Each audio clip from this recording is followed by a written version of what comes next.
the end of the Olympic year, and many biathletes are retiring. Among them are Bjorn, Ferry and Christoph Sumann. The world of biathlon will miss these two men who lit up the circuit with their performances and humor. You guys both have obviously won Olympic medals. Were those the highlights of your career, or was there something else somewhere along the way? For me, it's the highlight. Yeah, the Olympics in Vancouver. That's here. I said for me it was bigger than having a kid. People don't like when I say that, but it was big emotions for me. What about you winning a medal this year when it was kind of iffy at times? I have told him many times since the last 4 years that he's still the reason that I'm not Olympic champion. No, of course, Olympics must be the highlight, the world highlight, and especially this year, the bronze medal at the relay was a special day for me because all the tension, the pressure before, during, and after was so immense. I've never had before. I think I cried a little in the Olympics or afterwards. Really? Yeah. When I was alone. So. Yeah, I cried because I was second. Yeah. You looked happy at the finish line. Yeah, I was happy. But then you realized that I was already there. I saw that I'm the winner. So what are your plans? My plans, I'm interested in forestry, so I will spend some time in my forest and also see myself as kind of a businessman. So my goal is to use my brain more than my legs a couple of years, and then we see what happens. Legal businesses? Yeah, legal business, yeah. Perhaps a little. Do you remember you were the reason that I was not disqualified at the Olympics in the pursuit? Yeah. There were some problems at the start, and you told me, "Hey, stop! Sumann, stop!"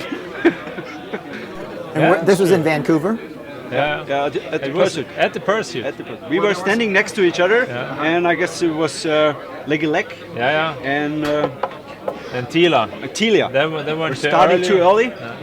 And then I knew that I would start like 10 seconds before you, and I thought, now Sumann is going. I said, stop!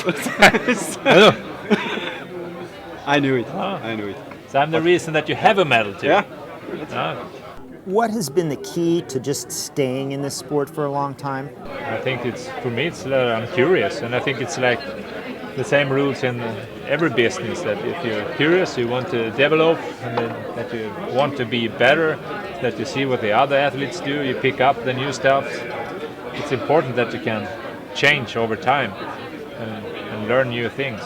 And for me, I think it's a big thing that you grow as a person, that you learn from your mistakes and from your successes. So I'm really proud that I can win a race when I'm 35, because it's tough for me to use the iPhone. I have a lot of good times and a lot of bad times. Good training, bad training, lots of shit races, more than good races. But yeah, must have a goal.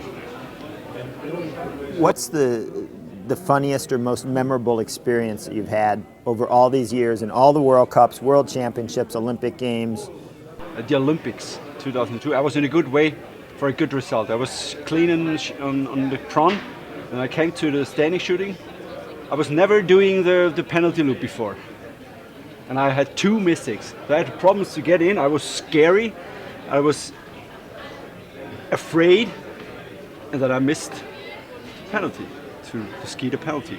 Then I went out of the stadium, took a look on the wall, and I saw Ferry first, Sumann second. And I said to myself, yes, with 2 mistakes, I'm second. And then, oh my God. Then I stopped. What could I do now? If I go on, I will not be in the pursuit. If I go back and run I will not be in the pursuit. So I stopped, put on my skis, put on my number, throw it in the waste, go to the bus, went home. That's not the end. A few years later, World Championships, sprint, Bjorn. I guess I had a 0 on prawn. Came to the standing, 2 mistakes, didn't go in the penalty loop, went out of the stadium, went into the first uphill. Then I saw my coach, Sumi, you have forgotten to ski the penalty. I stopped, put on my pulse, threw it on the ground, put up my rifle, and there was the father of Iris Waldhuber. I took the rifle this way, and he cried, "No, don't do that!" And I threw it over there, maybe 10 meters. I put on my skis, went home. It was an evening race, and it was dark over the grass. I got back to the bus, went in the hotel, take off a beer, finish.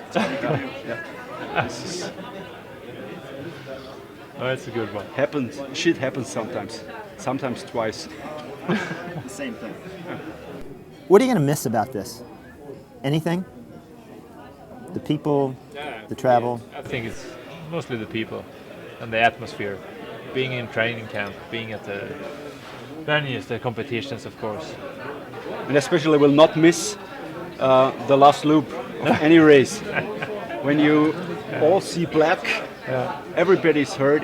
You have pain in every That's muscle. probably what you're afraid of before the start. It's the Yeah, final yeah. loop. That's Because you know afraid it's- of the pain Yeah, you will achieve in the next 30 minutes. it's like getting beaten up.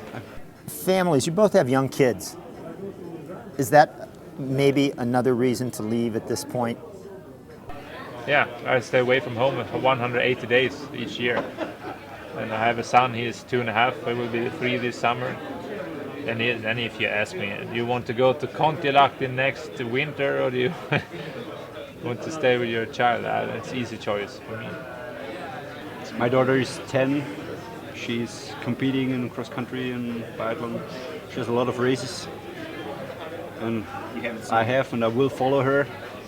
And at the moment I'm more coach than athlete. Yeah, I spend so many times away from home. So many airports, buses, trains, bad hotels, bad what- food. What will you do in the future? Do you have a plan for that?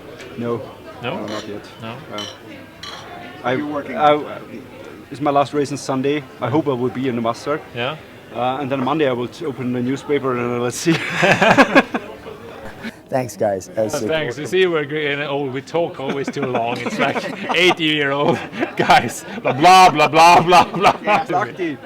Thanks.